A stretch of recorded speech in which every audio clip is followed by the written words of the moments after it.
राधे राधे दोस्तों। आज की जो कहानी है वो बड़ी ही मज़ेदार होने वाली है। इसलिए आपसे रिक्वेस्ट है, प्लीज़ कहानी के अंत तक बने रहिए। यदि आपको कहानी पसंद आती है तो प्लीज़ कहानी को लाइक कीजिए, शेयर कीजिए। यदि आप मेरे चैनल पर नए हैं तो प्लीज़ प्लीज़ चैनल को सब्सक्राइब ज़रूर कीजिए।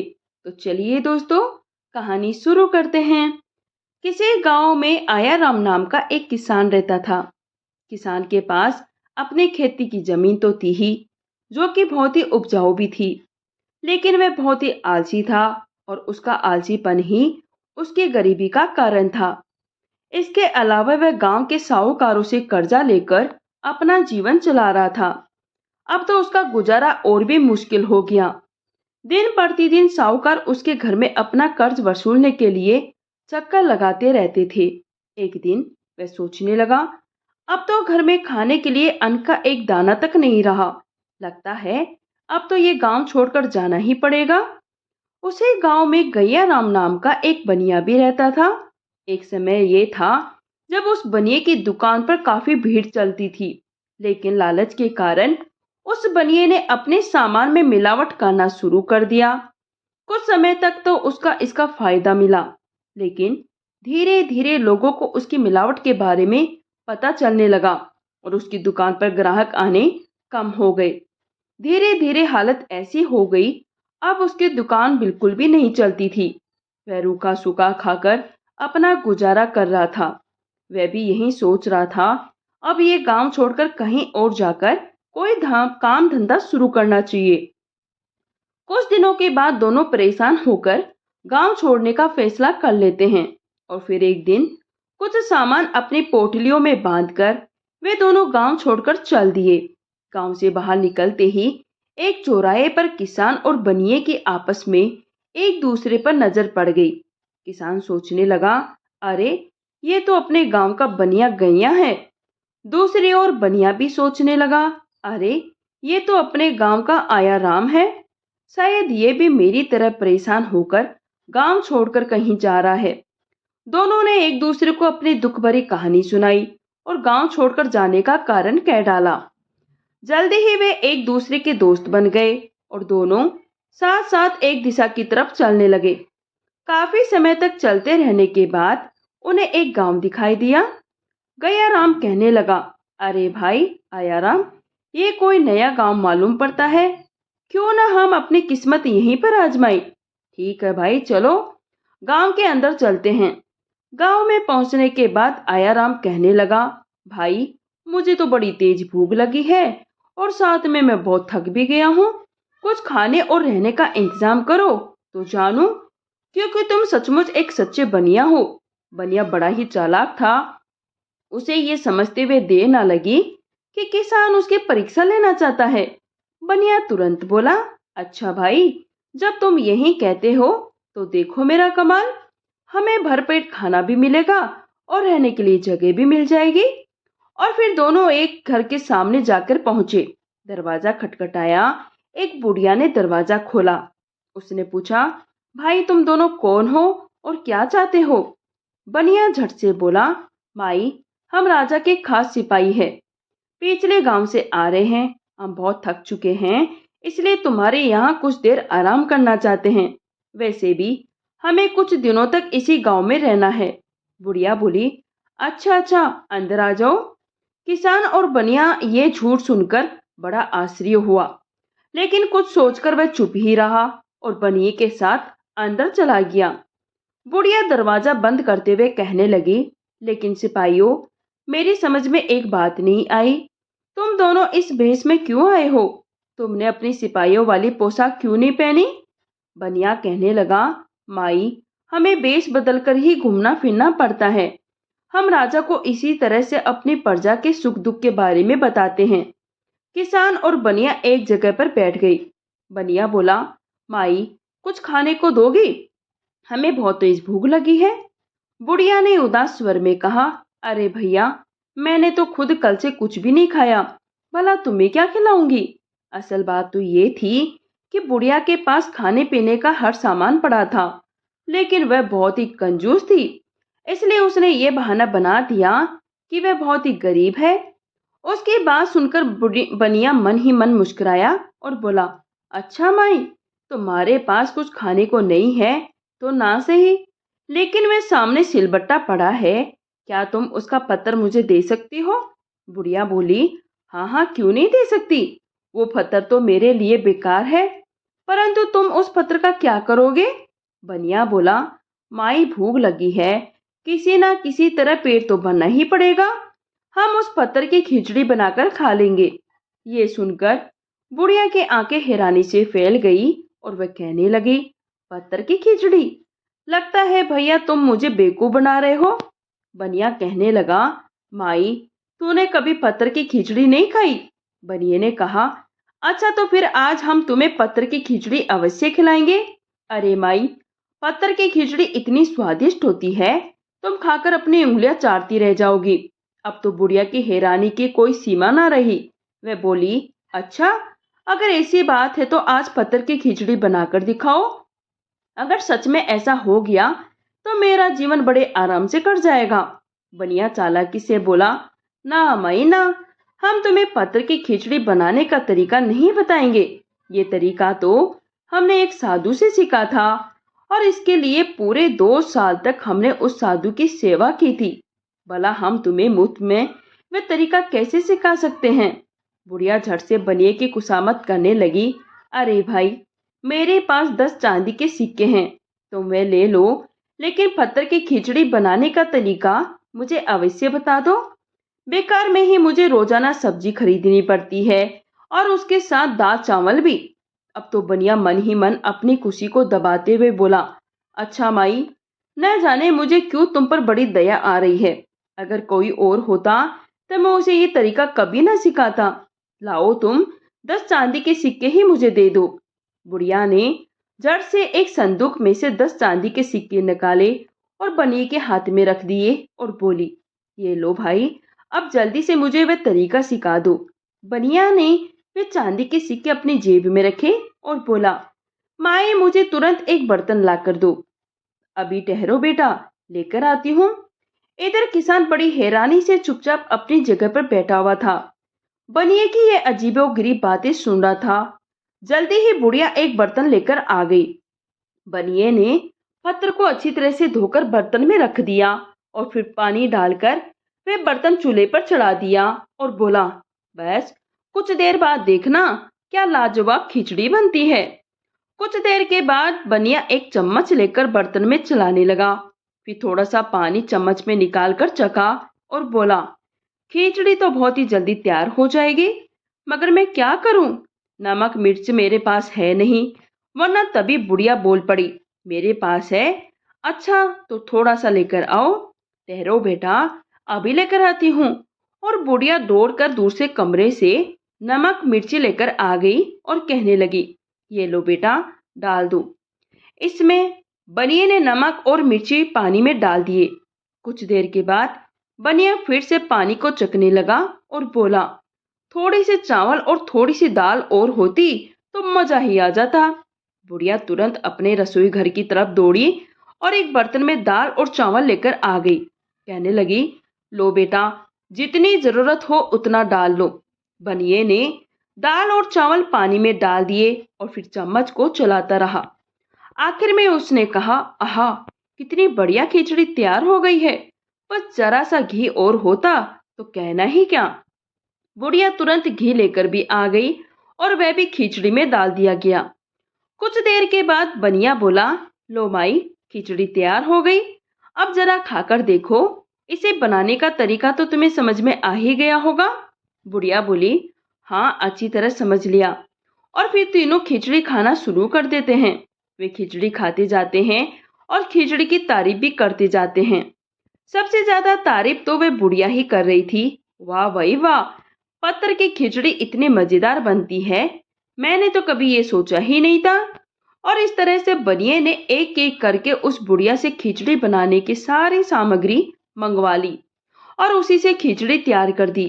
जब किसान और बनिए का पेट उस खिचड़ी से भर गया तो बुढ़िया कहने लगी, अब आप दोनों आराम कीजिए, तब तक मैं जरा बाहर होकर आती हूँ। और फिर बुढ़िया झोपड़ी से बाहर चली गई। उसके जाते ही किसान बोला, वाह भाई, गयाराम मान गए। तुम्हारी अक्ल को, कितनी होशियारी से तुमने उस बुढ़ी अम्मा को मूर्ख बनाया। तुम्हारा तो कोई जवाब नहीं।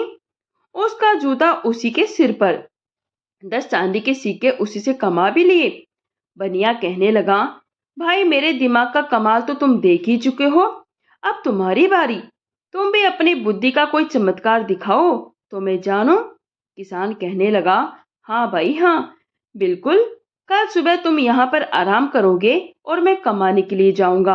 अब ये देखना मैं कल कितना कमा कर लाता हूँ। अगले दिन किसान तैयार होकर बुढ़िया की झोपड़ी से निकल पड़ा। बुढ़िया को बनिए ने पहले ही ये कह दिया था, आज गांव का मुआवजा करने की बारी उसके दोस्त की है। इसलिए बुढ़िया को उन दोनों पर बिल्कुल भी शक नहीं हुआ।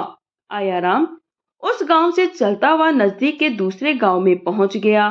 उस समय वहां पर काफी चहल पहल दिखाई दे रही थी।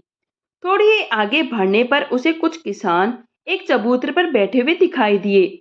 उनके बीच में बैठा हुआ गांव का कोई महाजन अपनी सेकी पखार रहा था और सीधे साधे किसान उसकी झूठी बातों को सच मानकर आश्चर्यचकित हो रहे थे।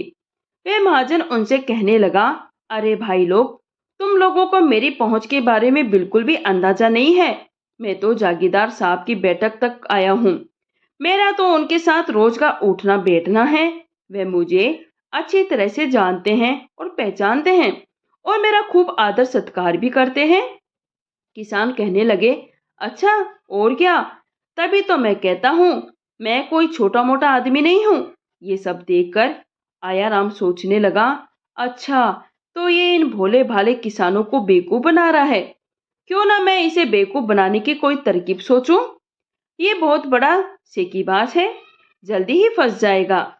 इसके बाद कुछ सोचकर आयाराम उन किसानों की बैठक में पहुंच गया और महाजन से बोला, अरे ये तो कुछ भी नहीं। अगर मैं चाहूं तो जागीरदार के साथ खाना भी खा सकता हूँ। ये सुनकर महाजन कहने लगा, क्या कहा? तुम जागीरदार के साथ खाना खा सकते हो? नहीं, मैं ये बात बिल्कुल भी नहीं मान सकता। तुम जैसे मामूली किसान को तो वह अपने नजदीक फटकने भी नहीं देता। आयाराम बोला, अगर ऐसी बात है तो मैं तुम्हें उनके साथ खाना खाकर दिखाऊंगा। महाजन बोले, नहीं, तुम नहीं खा सकते। और इस तरह से उन दोनों के बीच में बहस होने लगी। आखिर में महाजन बोला, देखो, अगर तुमने जागीरदार के साथ खाना खा लिया तो मेरे पास इस समय 20 चांदी के सिक्के हैं। मैं वह सब तुम्हें दे दूंगा। अगर तुम नहीं खा सके तो तुम्हें मेरे यहाँ पर पूरे 1 साल तक गुलामी करनी पड़ेगी। किसान आया और पड़ेगी। किसान आयाराम तो चाहता ही यही था। वह मन ही मन खुश हुआ और झट से बोला, मुझे तुम्हारी शर्त मंजूर है। ठीक 1 घंटे के बाद तुम इन सभी किसानों को लेकर जागीरदार साहब के यहाँ पहुंच जाना और मुझे उनके साथ खाना खाते हुए देख लेना। महाजन ने कहा, ठीक है। उसके बाद आयाराम उनसे विदा लेकर जागीरदार के घर की तरफ चल दिया। लोगों से पता पूछता हुआ वह कुछ ही देर में जागीरदार के घर के बाहर खड़ा था। जब वह जागीरदार के घर पहुंचा तो उस समय जागीरदार के नौकर घर के बाहर खड़े थे और चौकीदार ही कर रहे थे। जैसे ही किसान जागीरदार के घर के अंदर जाने लगा तो नौकरों ने उसे रोक लिया और कहा, अरे तुम कहाँ जाते हो? क्या तुम्हें मालूम नहीं, तुम्हारे जैसे गरीब आदमी का जागीरदार के घर आना जाना बिल्कुल मना है। किसान ने कहा, भाई मैं तो सिर्फ जागीरदार साहब से मिलना चाहता था और उनके फायदे की बात उन्हें बताना चाहता था। ये सुनकर नौकर जागीरदार के पास गए और उन्हें सारी बात बताई कि एक किसान उनसे मिलना चाहता है जो उनके फायदे की कोई बात कहना चाहता है। जागीरदार किसान से मिलने के लिए घर के बाहर आया और पूछा, बताओ भाई, तुम मुझसे क्या बात करना चाहते हो? किसान कहने लगा, जागीरदार साहब, दरअसल मुझे ये मालूम करना था कि एक घोड़े के सिर के बराबर सोने के डली की क्या कीमत हो सकती है। किसान की बात सुनकर जागीरदार चौंक गया और पूछने लगा, भला तुम्हें उसके बारे में जानकर क्या करना है? किसान ने कहा, ठीक है साहब, अगर आप बताना नहीं चाहते हो तो कोई बात नहीं, मैं घर चला जाता हूँ। वैसे भी मुझे बहुत जोरों की भूख लगी है और मुझे खाना भी खाना है। जागीरदार मन ही मन सोचने लगता है कि इस किसान के हाथ कोई बड़ा ही खजाना लग गया होगा। इसलिए घोड़े के सिर के बराबर सोने के डले की कीमत पूछ रहा है। क्यों ना मैं इस किसान को अपने जाल में फंसाकर इससे वह सोने का डला हथिया लूं। ये सोचकर जागीरदार कहने लगा, अरे भाई, अगर तुम्हें भूख लगी है तो घर जाने की क्या जरूरत। आओ मेरे साथ मेरे घर चलो, मैं तुम्हें खाना खिलाता हूँ। इतना कहकर जागीरदार किसान को अपने साथ घर के अंदर ले गया। उसने तुरंत अपने नौकरों को आदेश दिया कि किसान के लिए तरह तरह के व्यंजन लगाए जाए। किसान के सामने तरह तरह के पकवान परोस दिए गए। किसान ने खाना खाना शुरू कर दिया। जमींदार अपने हाथों से उठा उठाकर एक एक व्यंजन उसके सामने रखता जाता और किसान बड़े ही मजे से खाने का आनंद लेता रहता। जागीरदार ने किसान से कहा, भाई डटकर खाना, किसी भी तरह का कोई संकोच ना करना।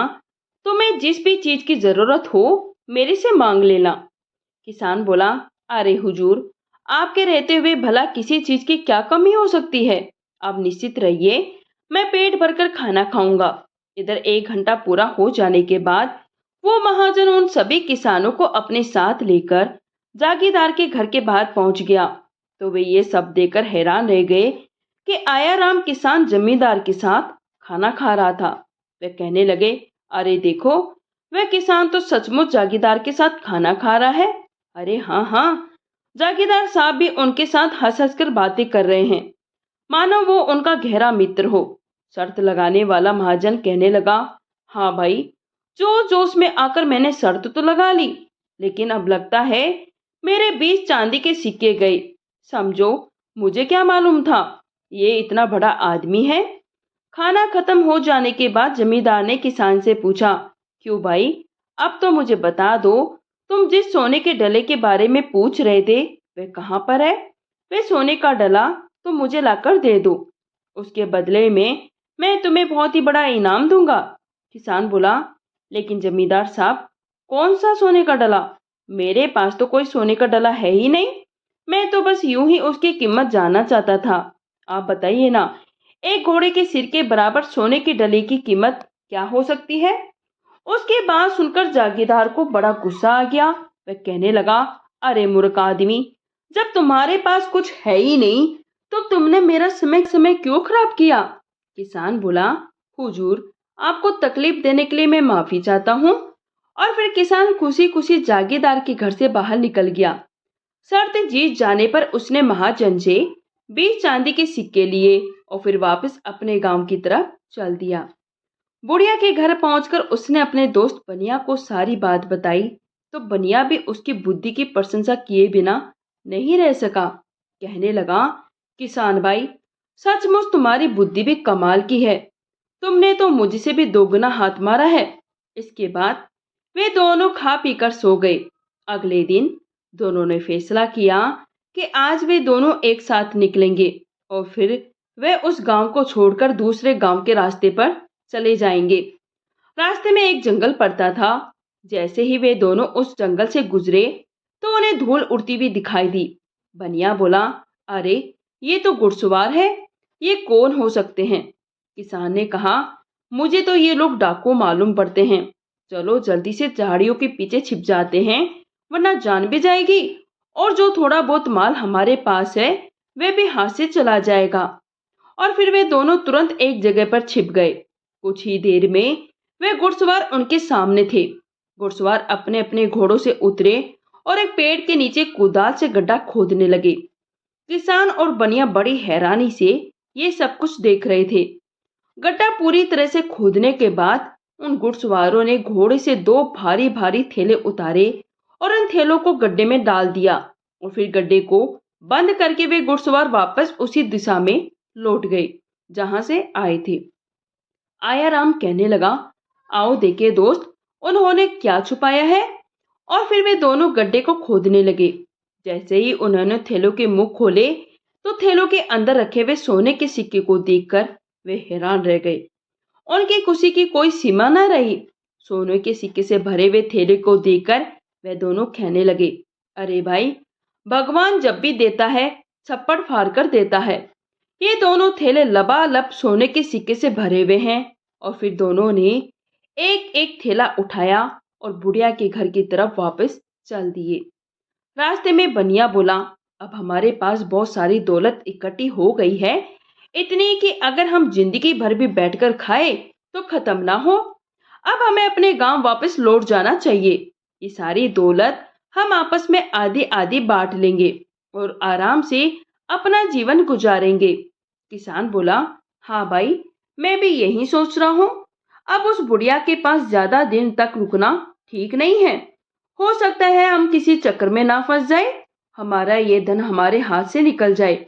बिल्कुल ठीक दोस्त, इसलिए मैं सोच लिया, आज रात को जब बुढ़िया सो जाएगी तो हम अपनी सारी दौलत समेट कर यहाँ से रफू चक्कर हो जाएंगे। बुढ़िया के घर पहुंचने के बाद बुढ़िया कहने लगी, आओ आओ सिपाही भाइयों, मैं तुम्हारा ही इंतजार कर रही थी। लेकिन ये थैले कैसे? माई, इन थैलों में प्रजा की शिकायतें आई हुई है, इन्हें हमें राजा तक पहुंचाना है। माई, अगर तुम्हारी भी कोई शिकायत हो तो लिख कर दे दो। बुढ़िया बोली, हाँ हाँ जरूर, कल लिख के दे दूंगी। और फिर उन दोनों ने सिक्कों से भरे हुए थैले उतारे और घर के अंदर जाकर संभाल कर रख दिए। रात के समय जब बुढ़िया खाना पीना खाने के बाद सो गई तो किसान और बनिए ने एक गधे पर अपनी सारी दौलत को लादा और चुपचाप घर से निकल पड़े। चलते चलते रास्ते में उन दोनों ने ये विचार किया, क्यों न अपने गांव पहुंचने से पहले इन सोने के सिक्कों से अपनी आवश्यकता का कुछ सामान खरीद लिया जाए, ताकि उनके आगे का जीवन आराम से कट सके। ये सोचकर वे दोनों पास के ही नगर में बहुत बड़े बाजार में जा पहुंचे। उन्होंने सबसे पहले अपने लिए अच्छे रेशमी वस्त्र खरीदने का निश्चय किया और वे लोग एक बहुत ही अच्छे रेशम के कपड़े के व्यापारी के पास जा पहुंचे और कहने लगे, सेठ जी, हमारे लिए सबसे बेहतरीन रेशम की पोशाक चाहिए। आप कीमत की बिल्कुल चिंता मत कीजिए। अगर हमें वस्त्र पसंद आ गए तो हम मुंह मांगी कीमत देने को भी तैयार है। व्यापारी बोला, आप बिल्कुल भी चिंता मत कीजिए। मेरे पास तो नगर के बड़े बड़े सेठ, यहाँ तक कि राजमहल के दरबारी भी अपनी पोशाकें खरीदने के लिए आते हैं। आपको ऐसा माल दिखाऊंगा कि आपका दिल खुश हो जाएगा। और फिर व्यापारी उन्हें बेहतरीन रेशम की पोशाकें दिखाने लगा। दोनों ने अपने लिए महंगे से महंगी पोशाक खरीद ली और कीमत तय हो जाने के बाद उन्होंने अपने सामान में से स्वर्ण मुद्राएं निकालकर व्यापारी को दे दी। स्वर्ण मुद्राएं लेकर व्यापारी उन मुद्राओं को बड़े ध्यान से देखने लगा और फिर कहने लगा, अरे आप दोनों ने इतना सारा सामान लिया और मैंने आपकी मेहमान नवाजी तो की ही नहीं। आप रुकिए, मैं आपके लिए कुछ खाने पीने की व्यवस्था करता हूँ। ये कहकर सेठ ने अपने एक नौकर को इशारा किया और नौकर ने तुरंत हलवाई के पास से मिठाइयाँ लाकर उनके सामने परोस दी। वे दोनों बड़े ही मजे से मिठाइयाँ खाने लगे। दोनों मिठाइयाँ खाने में इतने मगन थे कि आसपास क्या चल रहा है इस बात की चिंता ही ना रही। सेठ ने अपने एक नौकर को बुलाया और उसके कान में कुछ कहने लगा। नौकर तुरंत दुकान से बाहर निकला। कुछ ही देर में वे कोतवाल को लेकर दुकान में पहुंच गया। व्यापारी ने वे स्वर्ण मुद्राएं कोतवाल को दिखाते हुए कहा, कोतवाल जी, ये स्वर्ण मुद्राएं इन दोनों लफंगों ने मुझे दी है। आप जरा इनकी तलाशी कीजिए। व्यापारी की बात सुनकर आयाराम और गयाराम को कुछ भी समझ में नहीं आया। आखिर ये सब हो क्या रहा है? कोतवाल ने फिर उन स्वर्ण मुद्राओं को बड़े ही ध्यान से देखा और फिर दोनों की तलाशी ली गई। उन दोनों के थैलों में भर भर कर स्वर्ण मुद्राएं निकली। कोतवाल ने उन दोनों को गिरफ्तार कर लिया। वे दोनों हैरान और परेशान होकर कहने लगे, सेठ जी, आपने किस अपराध में हमें गिरफ्तार करवाया है? हम तो आपके माल की पूरी कीमत भी दे रहे थे। अब कोतवाल उन दोनों को धमकाते हुए बोला, अच्छा, अब अनजान बनने की कोशिश ना करो। ये बताओ, ये स्वर्ण मुद्राएं तुमने कहाँ से चुराई? क्योंकि ये स्वर्ण मुद्राएं कोई साधारण स्वर्ण मुद्राएं नहीं है, बल्कि इन पर राजमहल की मोहर लगी हुई है। ये शाही स्वर्ण मुद्राएं हैं जो कि राजमहल के खजाने में होती है। इसका मतलब तो ये हुआ, तुमने जरूर ये स्वर्ण मुद्राएं राजमहल के खजाने से चुराई है। अभी 2 दिन पहले ही राजा के खजाने में चोरी हुई है। अवश्य ही वे चोरी तुम दोनों ने की होगी, इसलिए ये शाही स्वर्ण मुद्राएं तुम्हारे पास से बरामद हुई है। चलो बाकी की मिठाइयाँ चलो अब बाकी की मिठाइयाँ तुम कारागार में जाकर खाना। आयाराम और गयाराम ने कोटवाल और व्यापारी को बहुत ही समझाने की कोशिश की कि ये स्वर्ण मुद्राएं उन्होंने नहीं चुराई, बल्कि किस्मत से उनके हाथ लग गई। लेकिन किसी ने भी उनकी बात पर विश्वास नहीं किया और शाही खजाने की चोरी करने के अपराध में उन दोनों को कारागार में डाल दिया गया। अब ये दोनों पछता रहे थे कि ये सब उनके लालच का नतीजा है। अगर वे अपने गांव में रहते हुए भी ईमानदारी से अपना काम करते रहते, तो आज उन्हें ये दिन नहीं देखना पड़ता। तो दोस्तों, कहानी यहीं समाप्त होती है। आपको कहानी कैसी लगी? प्लीज़ कमेंट करके ज़रूर बताइए। तो फिर मिलती हूँ मैं एक नई कहानी के साथ। मैं उर्मिला जंगड़ आप सभी से विदा लेती हूँ। कहानी सुनने के लिए आप सभी का दिल से धन्यवाद।